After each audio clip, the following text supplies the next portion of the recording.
Hello students, now we are going to study types of placenta, umbilical cord and the twinning. Okay, so these are the competencies and the objectives is at the end of lecture every student should be able to study classification of placenta, formation and structure of umbilical cord, various types of cord attachments, then its contents and embryological basis of twinning. All these are core competencies, you should know about them. So we know the normal placenta. Normal placenta is discoid, materno-fetal. It is deciduate because it shades off. Then it is hemochorial. Okay, so this is normal placenta. We know that the umbilical cord, it is attached to the approximately center of the placenta on the fetal surface, and we can see radiating blood vessels. This gross structure we already have studied. At the periphery we see margins of the placenta, and then we know there is a fetal maternal surface with the cotyledons. Okay, so that is normal placenta. So according to shape, it can be classified as discoid, that is round, and disc shape, which is normal. Then bidiscoid, bi means two, so it consists of two discs. Then lobed placenta having multiple lobes. Okay, then placenta succinturata means there is a accessory lobe, separate accessory lobe to the placenta. Then placenta membrana and placenta. Next is circumvallate placenta. So what is membrana? It is very thin like a membrane. Then circumvallate placenta. In this, the peripheral edges of placenta, they are covered by the decidua, that is maternal surface. Normally we see membranes, here we see maternal surface. Okay, so this is circumvallate. Classification according to shape. Next is classification according to attachment of umbilical cord. Now we know the attachment is more or less central. Okay, and this is MCQ. Then it may be battledore. Battledore means at one of the margin or the marginal placenta. Then it may be velamentous. Velamentous means it is inserted over the membranes. Okay, it is inserted over the membranes, right, peripheral, near the peripheral margins. Now what is placenta previa? Understand, normally the placenta is inserted at the upper segment or at the junction of the fundus with the body of the placenta. This is normal.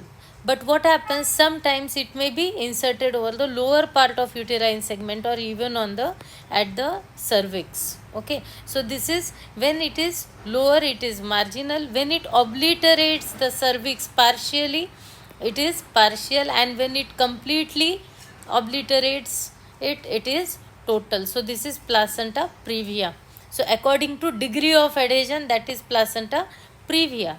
Now placenta accreta, that is placenta adheres to the decidua basalis. Okay, here what happens in accreta, it is at the decidua basalis, that is normal. But placenta increta, in this it enters into the myometrium. It enters into the myometrium. And then placenta percreta, this is placenta increta, enters into the myometrium. And placenta percreta, it enters into the uterine, entire uterine wall, and it may go even till the peritoneum. Okay, then umbilical cord. Normally we know that umbilical cord, it contains fetus to the mother. Okay, so what is the definition? It is a tubular cord-like structure by which fetus is connected to the with the placenta to the mother. Okay, it is covered by amniotic membranes. It has two ends, that is maternal end and the fetal end. Placental end, which is maternal, and fetal end. Okay, placental end and the fetal end. Then measurements, full term about 50 to 55 or 60 centimeters, thickness about 2 centimeters. Then development. Understand the development of placenta, umbilical cord, it starts with the development of connecting stalk. Okay, so it begins around 3 weeks with formation of connecting stalk. By 7th week, umbilical cord has fully formed. It is composed of connecting stalk, vitelline duct, umbilical vessels surrounding amniotic membrane. Now understand, with the formation of the fold or with the folding of the embryo, this connecting stalk, it comes on the ventral aspect of the developing fetus. Okay, so the embryonic fold, they lead yolk sac and the connecting stalk on ventral surface of the fetus. Now here there is formation of the umbilical ring, through which the intestinal duct and the allantois, they protrude.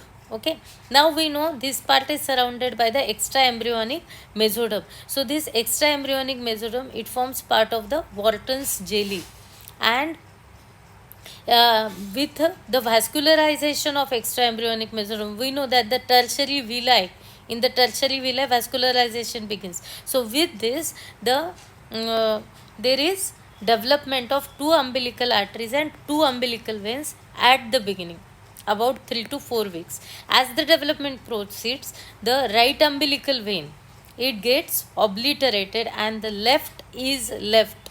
So it is left umbilical vein and 2 umbilical arteries. Now we know that then the mesodermal connective tissue connecting stalk forms Wharton's jelly. Now this Wharton's jelly is important when we study about connective tissue. In classification of connective tissue, we study about specialized connective tissue, where mesodermal is the Wharton's jelly. It is the embryonic connective tissue. Okay. So contents we already have discussed. The contents are umbilical vessels, that is 2 arteries and 1 vein. Now you know that the umbilical arteries, they carry deoxygenated blood from fetus to placenta, while umbilical vein, that is left umbilical vein, it conveys oxygenated blood from placenta to the fetus.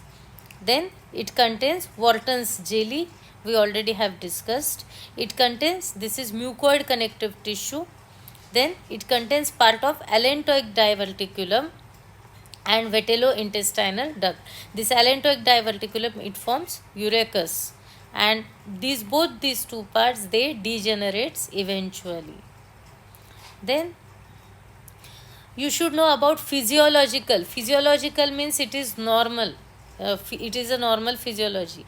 Now during development of gastrointestinal system, during development of midgut part of GIT, we will discuss this with GIT. So the midgut loop, it projects into the proximal part of umbilical cord. This projection is very short durational, that is only from 6th week to 10th week. After 10th week, it is again taken back to the abdomen. Okay. So that is about physiological hernia. Then next is clinical importance of umbilical cord is, we know that the length is 50 to 60 centimeters. Sometimes the umbilical cord could be longer and it may wind around the neck of the fetus. Okay. Then chordosynthesis, or this chordosynthesis or percutaneous umbilical sampling. In this, under USG guidance, we insert the needle and take the fetal blood sample. This is done for various investigations to diagnose the diseases of the fetus. The fetus may suffer some genetic diseases, for which karyotyping of the fetus or knowing sex of the fetus becomes important, and in such conditions, under PCPNDT, we can perform chordosynthesis. Okay. So next part is twinning. Now twinning is presence of 2 babies is twin, 3 triplets, 4 quadruplets, like so. When 2 ova are released normally, then it is dizygotic, where everything is 2. 2 blastocysts, 2 inner cell mass, diamniotic, dichorionic. Okay, 2 normal babies they develop, that is dizygotic twins. But if the babies they develop from only 1 ovary, then it is called as monozygotic twins. Monozygotic twins, they could be because of formation of two separate blastocystic cavities during early development, which is again dichorionic, diamniotic. Two separate babies are formed. In dizygotic, there is no uh, like in dizygotic you can have different sex of the baby, different characters of the baby, okay, but in monozygotic it is not compulsorily that way. Now monozygotic one is dichorionic, diamniotic. Next one, if the inner cell mass it develops within the blastocyst, so here the chorionic cavity is one but amniotic are different, so it is diamniotic, monochorionic. Okay, but if these two do not separate completely, it leads to formation of Siamese twins. We know it may lead to formation of Siamese twins, and this is now monoamniotic, monochorionic. Okay, so these are the basis of twinning, right? So we will stop here.